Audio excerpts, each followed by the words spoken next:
नमस्कार विद्यार्थी मंडळी, या व्हिडिओमध्ये आपण येणाऱ्या पोलीस भरतीसाठी अतिशय महत्त्वाचे जीके आणि करंट अफेअर्सचे प्रश्न कव्हर करणार आहोत. यामध्ये घेतलेले जीकेचे प्रश्न आपण मागील वर्षीच्या पोलीस भरतीच्या प्रश्नपत्रिकामधून घेतलेले आहेत आणि करंट अफेअर्सचे प्रश्न आपण डेली बेसिसवर घेतलेले आहेत. चला तर प्रश्नांना सुरुवात करूया. या ठिकाणी प्रश्न पहिला आहे बघा. 1996 मध्ये पहिला महाराष्ट्र भूषण कोणास देण्यात आला होता? 1996 मध्ये पहिला महाराष्ट्र भूषण कोणास देण्यात आला? तर बघा, पु ल देशपांडे. ठीक आहे, पुरुषोत्तम लक्ष्मण देशपांडे यांना पहिला महाराष्ट्र भूषण देण्यात आला. कधी? तर 1996 मध्ये महाराष्ट्र भूषण पुरस्काराची सुरुवात कधी झाली असा प्रश्न विचारला तर 1996 उत्तर द्यायचं आहे. ठीक आहे, पहिला देण्यात आलेला आहे पु ल देशपांडे यांना. जर दुसरा विचारला तर लता मंगेशकर हे उत्तर द्यायचंय. लता मंगेशकर यांना 1997 मध्ये दुसरा महाराष्ट्र भूषण पुरस्कार प्रदान करण्यात आला. ठीक आहे, पहिला व दुसरा विचारला जातो, बऱ्याच वेळेला जोड्या लावांमध्ये देखील विचारला जातो. त्यानंतर अलीकडील लक्षात ठेवायचे 2022चा बघा अप्पासाहेब धर्माधिकारी यांना मिळाला होता. 2023चा अशोक सराफ यांना मिळालेला आहे. 2024चा राम सुतार यांना मिळालेला आहे. हे पुरस्कार जोड्या लावांमध्ये विचारले जाऊ शकतात. ठीक आहे, सर्व आपल्याला लक्षात ठेवायचे आहेत. त्यानंतरचा प्रश्न आहे बघा. भारतातील सर्वात कमी लोकसंख्या असलेला केंद्रशासित प्रदेश कोणता? सर्वात कमी लोकसंख्या असलेला केंद्रशासित प्रदेश विचारलेला आहे. उत्तर असणार आहे लक्षद्वीप. ठीक आहे, पर्याय क्रमांक 1 लक्षद्वीप हा जो केंद्रशासित प्रदेश आहे तो भारतातील सर्वात कमी लोकसंख्या असलेला केंद्रशासित प्रदेश आहे. आता जर सर्वात जास्त जर विचारला तर दिल्ली. ठीक आहे, दिल्ली हा केंद्रशासित प्रदेश सर्वाधिक लोकसंख्या असलेला केंद्रशासित प्रदेश आहे भारतामधील. ठीक आहे, आता हेच जर राज्यासाठी विचारलं तर राज्य आहे बघा 2011च्या जनगणनेनुसार सिक्कीम. ठीक आहे, आणि सर्वात कमी जर लोकसंख्या विचारली 2011च्या जनगणनेनुसार तर सिक्कीम उत्तर द्यायचं आहे. ठीक आहे, सर्वात कमी. आणि सर्वात जास्त जर विचारलं तर बघा उत्तर प्रदेश उत्तर द्यायचं आहे. ठीक आहे, 2011च्या जनगणनेनुसार आहेत हे आकडे. ठीक आहे, पुढील जी जनगणना होणार आहे 2027 मध्ये त्यामध्ये हे आकडे बदललेले दिसतील. ठीक आहे, पण सध्या 2011च्या जनगणनेनुसार सर्वात कमी लोकसंख्या असणारे राज्य सिक्कीम, सर्वात जास्त लोकसंख्या असणारे राज्य उत्तर प्रदेश. ठीक आहे, आता तुम्ही मला कमेंट करून सांगायचं आहे 2011च्या जनगणनेनुसार महाराष्ट्रातील सर्वात कमी लोकसंख्या असलेला जिल्हा आणि सर्वात जास्त लोकसंख्या असलेला जिल्हा. ठीक आहे, कमेंट करून सांगायचं आहे. त्यानंतर प्रश्न आहे महाराष्ट्राचे राज्यगीत कोणी गायले आहे? गायले आहे असा प्रश्न आहे बघा. तर हे गीत गायले आहे शाहीर साबळे म्हणजेच कृष्णराव साबळे. ठीक आहे, यांनी आपलं महाराष्ट्राचं राज्यगीत जय जय महाराष्ट्र माझा किंवा गरजा महाराष्ट्र माझा हे गायलेलं आहे. कोणी? कृष्णराव साबळे. जर लिहिले कोणी विचारलं तर राजा बडे उत्तर द्यायचं आहे. ठीक आहे, लिहिलेलं आहे राजा बडे यांनी. जर विचारलं संगीत कोणी दिलं आहे तर श्रीनिवास खळे यांनी या गीताला संगीत दिलेलं आहे. ठीक आहे, गायलंय कृष्णराव साबळे यांनी. आता हे आपल्या राज्याचं राज्यगीत केव्हापासून झालं तर 19 फेब्रुवारी 2023. ठीक आहे, शिवजयंतीच्या निमित्ताने 19 फेब्रुवारी 2023 पासून याला राज्यगीताचा दर्जा मिळालेला आहे.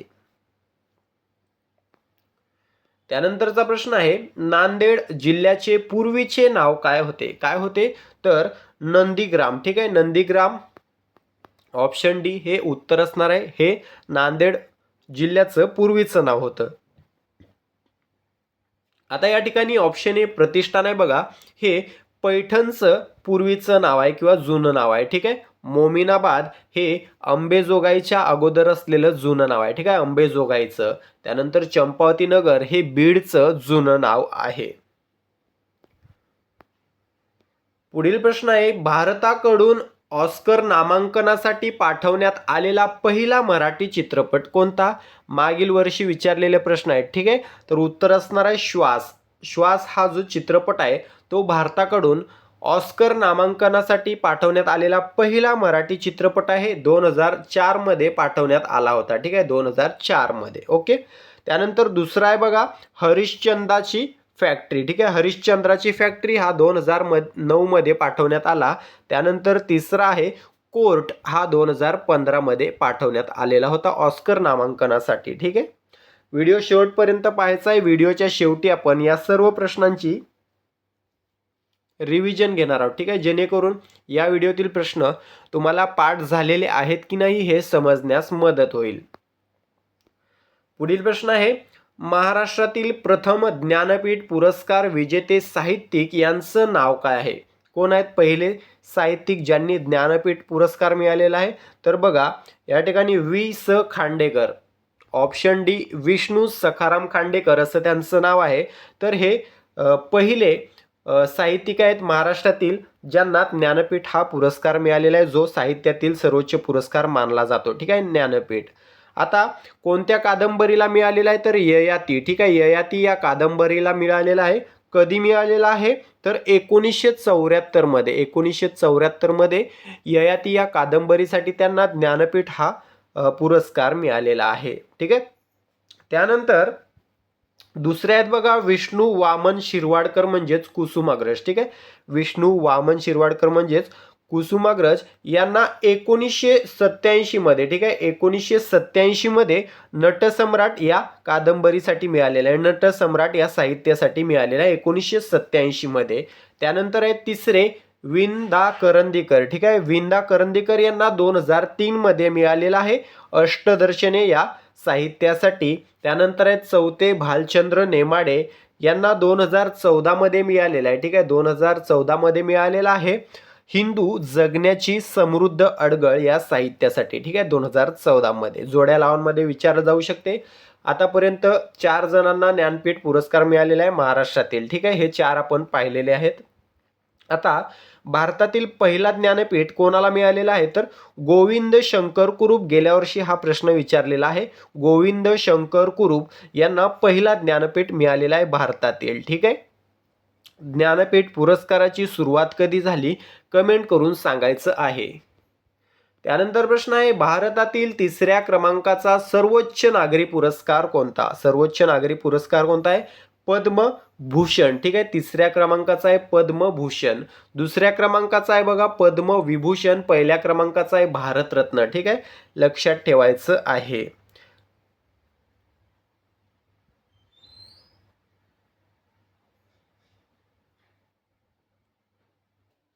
त्यानंतरचा प्रश्न आहे बघा, एडिस इजिप्ती या डासाची मादी चावल्याने कोणता रोग होतो? कोणता रोग होतो? तर डेंग्यू, ठीक आहे, डेंग्यू हा रोग होतो एडिस इजिप्ती या डासाची मादी चावल्यावर. यासोबतच चिकनगुनिया, झिका, पिवळा ताप हे देखील आजार होतात एडिस इजिप्ती या डासाची मादी चावल्यावर, ठीक आहे. चिकनगुनिया, झिका, पिवळा ताप सोबतच डेंग्यू आपल्याला लक्षात ठेवायचं आहे.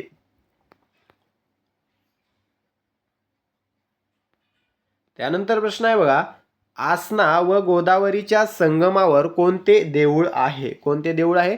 त्रिकूट गणेश, ठीक आहे, आसना व गोदावरीच्या संगमावर त्रिकूट गणेश हे मंदिर आहे. पुढील प्रश्न आहे, भारतरत्न पुरस्कार प्राप्त करणारे पहिले महाराष्ट्रीयन कोण?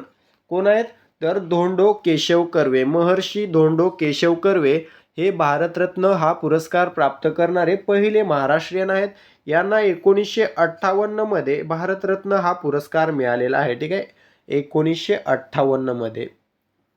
आता या ठिकाणी सचिन तेंडुलकर आहेत बघा. तर भारतरत्न पुरस्कार प्राप्त करणारे पहिले खेळाडू, ठीक आहे, पहिले खेळाडू व सर्वात तरुण व्यक्ती कोण? तर सचिन तेंडुलकर. पहिले खेळाडू सोबतच सर्वात तरुण व्यक्ती कोण? सचिन तेंडुलकर. वयाच्या 40व्या वर्षी यांना भारतरत्न पुरस्कार मिळालेला आहे, ठीक आहे. त्यानंतर विनोबा भावे आहेत बघा या ठिकाणी. विनोबा भावे यांना 1983 मध्ये मरणोत्तर, ठीक आहे, 1983 मध्ये मरणोत्तर भारतरत्न हा पुरस्कार मिळालेला आहे. विनोबा भावे हे रॅमन मॅग्सेसे हे पुरस्कार मिळवणारे पहिले भारतीय आहेत, ठीक आहे.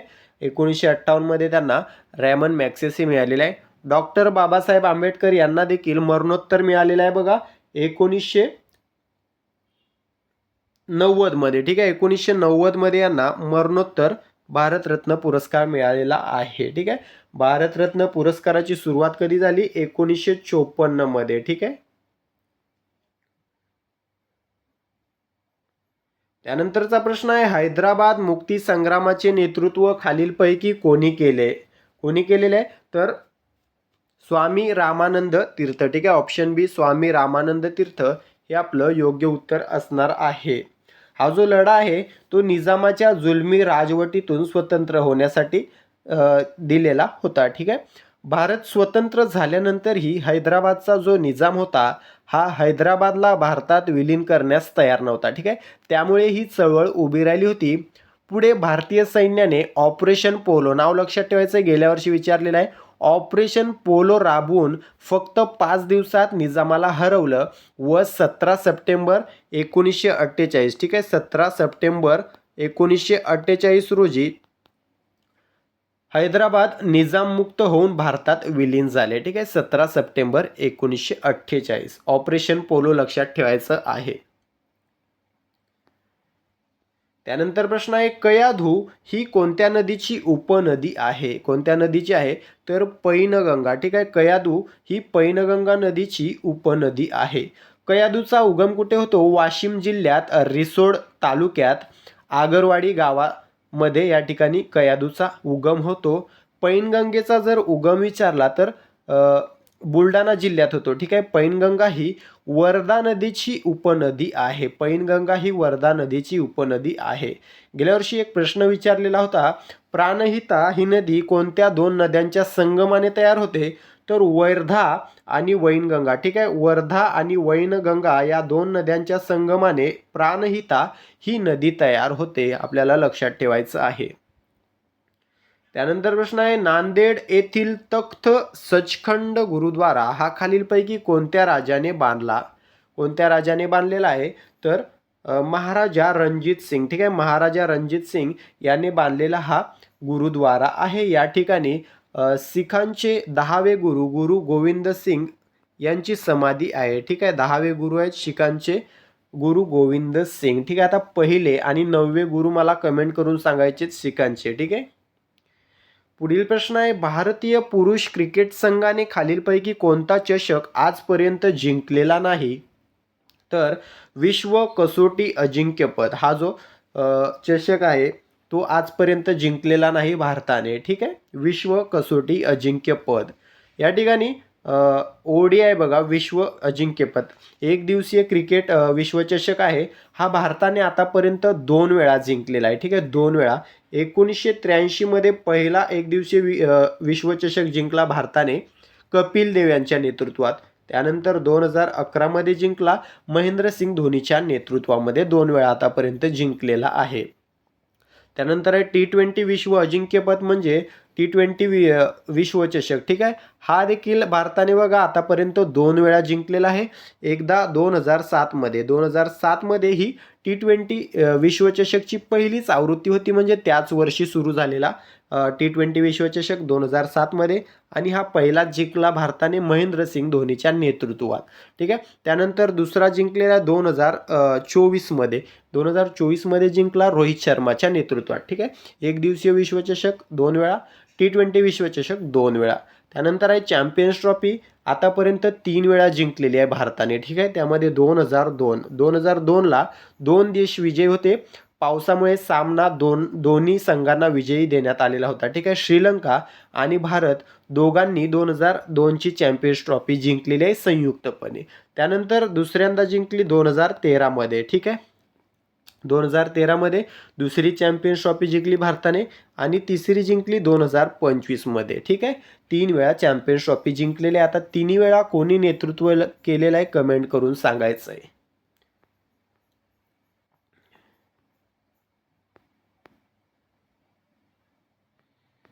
त्यानंतर प्रश्न आहे बघा, राष्ट्रपतींच्या हस्ते पंतप्रधान राष्ट्रीय बाल पुरस्कार कोणास प्रदान करण्यात आला?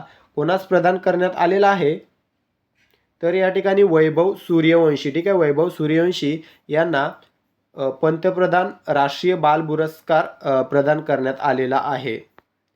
त्यानंतरचा प्रश्न आहे, किती मीटरपेक्षा कमी उंचीचे डोंगर टेकड्या अरवलीचा भाग मानला जाणार नाही? तर 100 मीटर पेक्षा कमी उंचीचे डोंगर किंवा टेकड्या अरवलीचा भाग मानला जाणार नाही. त्यानंतर देशातील पहिले निसर्ग थीम असलेल्या विमानतळाचे उद्घाटन कोठे करण्यात आलेले आहे? तर गुवाहाटी आसाम या ठिकाणी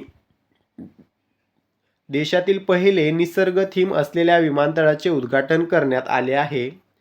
पुढील प्रश्न, नुकतंच केंद्र सरकारने कोणत्या नवीन एअरलाइन्सला मंजुरी दिलेली आहे? तर वरीलपैकी सर्व, म्हणजेच फ्लाय एक्सप्रेस, शंख एअरलाइन, अल हिंद एअरलाइन या तिन्ही कंपन्यांना या ठिकाणी मंजुरी देण्यात आलेली आहे. पुढे प्रश्न आहे, नुकतंच टर्नर प्राइज 2025चा विजेता खालीलपैकी कोण ठरला आहे? तर या ठिकाणी नयना कालू हा टर्नर प्राइज 2025चा विजेता ठरलेला आहे. पुढे प्रश्न आहे, छत्तीसगडमध्ये होणाऱ्या पहिल्या खेलो इंडिया ट्रायबल गेम्सचे शुभंकर काय आहे? तर मोरवीर हे छत्तीसगडमध्ये होणाऱ्या पहिल्या खेलो इंडिया ट्रायबल गेम्सचे शुभंकर आहे. पुढे प्रश्न आहे, न्यू बॅलन्सच्या पहिल्या भारतीय ब्रँड अँबॅसेडर कोण बनले आहेत? तर योग्य उत्तर आहे जान्हवी कपूर. ठीक आहे, जान्हवी कपूर या न्यू बॅलन्सच्या पहिल्या भारतीय ब्रँड अँबॅसेडर बनलेल्या आहेत. पुढे, भारताची ICAO परिषदेत कोणत्या कालावधीसाठी निवड करण्यात आलेली आहे? तर 2025 ते 2028 या कालावधीसाठी भारताची ICAO परिषदेत या कालावधीसाठी निवड करण्यात आलेली आहे 2025. ठीक आहे, अशा प्रकारे मित्रांनो आपण या ठिकाणी काही महत्त्वाचे प्रश्न कव्हर केलेले आहेत पोलीस भरतीच्या दृष्टिकोनातून. आता या सर्व प्रश्नांची आपण रिव्हिजन घेऊया. ठीक आहे, रिव्हिजन शेवटपर्यंत पाहायचे आणि शेवटी किती उत्तरं बरोबर आलेले आहेत कमेंट करून सांगायचं आहे. चला तर रिव्हिजन सुरू करूया. प्रश्न पहिला आहे बघा, 1996 मध्ये पहिला महाराष्ट्र भूषण कोणास देण्यात आला? योग्य उत्तर असणार आहे ऑप्शन बी, पु ल देशपांडे. त्यानंतरचा प्रश्न आहे, भारतातील सर्वात कमी लोकसंख्या असलेला केंद्रशासित प्रदेश कोणता? उत्तर आहे ऑप्शन ए, लक्षद्वीप. त्यानंतर महाराष्ट्राचे राज्यगीत कोणी गायले आहे? उत्तर असणार आहे ऑप्शन बी, कृष्णराव साबळे. पुढील प्रश्न, नांदेड जिल्ह्याचे पूर्वीचे नाव काय होते? उत्तर असणार आहे ऑप्शन डी, नंदीग्राम. पुढील प्रश्न, भारताकडून ऑस्कर नामांकनासाठी पाठवण्यात आलेला पहिला मराठी चित्रपट कोणता? योग्य उत्तर आहे ऑप्शन ए, श्वास. त्यानंतर महाराष्ट्रातील प्रथम ज्ञानपीठ पुरस्कार विजेते साहित्यिक यांचं नाव काय आहे? उत्तर आहे ऑप्शन डी, वि स खांडेकर. पुढे, भारतातील तिसऱ्या क्रमांकाचा सर्वोच्च नागरी पुरस्कार कोणता? योग्य उत्तर आहे ऑप्शन डी, सी, पद्मभूषण. त्यानंतर एडिस इजिप्ती या डासाची मादी चावल्याने कोणता रोग होतो? उत्तर आहे ऑप्शन सी, डेंग्यू. पुढील प्रश्न, आसना व गोदावरीच्या संगमावर कोणते देऊळ आहे? उत्तर आहे ऑप्शन सी, त्रिकूट गणेश. पुढे, भारतरत्न पुरस्कार प्राप्त करणारे पहिले महाराष्ट्रीयन कोण? उत्तर आहे ऑप्शन सी, महर्षी धोंडो केशव कर्वे. पुढे, हैदराबाद मुक्तीसंग्रामाचे नेतृत्व खालीलपैकी कोणी केले? उत्तर ऑप्शन बी, स्वामी रामानंद तीर्थ. त्यानंतर कयाधू ही कोणत्या नदीची उपनदी आहे? उत्तर आहे ऑप्शन बी, पैनगंगा. पुढे, नांदेड येथील तख्त सचखंड गुरुद्वारा हा खालीलपैकी कोणत्या राजाने बांधलेला आहे? उत्तर आहे ऑप्शन सी, महाराजा रणजित सिंग. त्यानंतर भारतीय पुरुष क्रिकेट संघाने खालीलपैकी कोणता चषक आजपर्यंत जिंकलेला नाही? उत्तर ऑप्शन ए, विश्व कसोटी अजिंक्यपद. त्यानंतर राष्ट्रपतींच्या हस्ते पंतप्रधान राष्ट्रीय बाल पुरस्कार कोणास प्रदान करण्यात आला? उत्तर ऑप्शन सी, वैभव सूर्यवंशी. पुढे, किती मीटरपेक्षा कमी उंचीचे डोंगर किंवा टेकड्या अरवलीचा भाग मानला जाणार नाही? उत्तर ऑप्शन ए, 100 मीटर. त्यानंतर देशातील पहिले निसर्ग थीम असलेल्या विमानतळाचे उद्घाटन कोठे करण्यात आले? उत्तर ऑप्शन ए, गुवाहाटी, आसाम. त्यानंतर नुकतंच केंद्र सरकारने कोणत्या नवीन एअरलाइनला मंजुरी दिली आहे? उत्तर आहे ऑप्शन डी, वरीलपैकी सर्व. पुढे, नुकतंच टर्नर प्राइज 2025चा विजेता खालीलपैकी कोण ठरलेला आहे? उत्तर आहे नैना कालू. त्यानंतर छत्तीसगडमध्ये होणाऱ्या पहिल्या खेलो इंडिया ट्रायबल गेमचे शुभंकर काय आहे? उत्तर ऑप्शन ए, मोरवीर. पुढे, न्यू बॅलन्सच्या पहिल्या भारतीय ब्रँड अँबॅसेडर कोण बनले आहेत? उत्तर ऑप्शन डी, जान्हवी कपूर. त्यानंतर प्रश्न आहे, भारताची ICAO परिषद कोणत्या कालावधीसाठी निवड करण्यात आलेली आहे? उत्तर आहे ऑप्शन सी, 2025 ते 2028. अशा प्रकारे आपण या ठिकाणी 22 प्रश्न कव्हर केलेले आहेत. ठीक आहे, 2 प्रश्न मिसिंग झालेले आहेत आपले. तर 22 पैकी किती उत्तरं तुम्हाला बरोबर द्यायला जमलेले आहेत कमेंट करून सांगायचं आहे. व्हिडिओला लाईक करायचं आहे, शेअर करायचं आहे, चॅनलला सबस्क्राईब करायचं आहे. भेटूया पुढील भागामध्ये. तूर्तास थांबतो. धन्यवाद.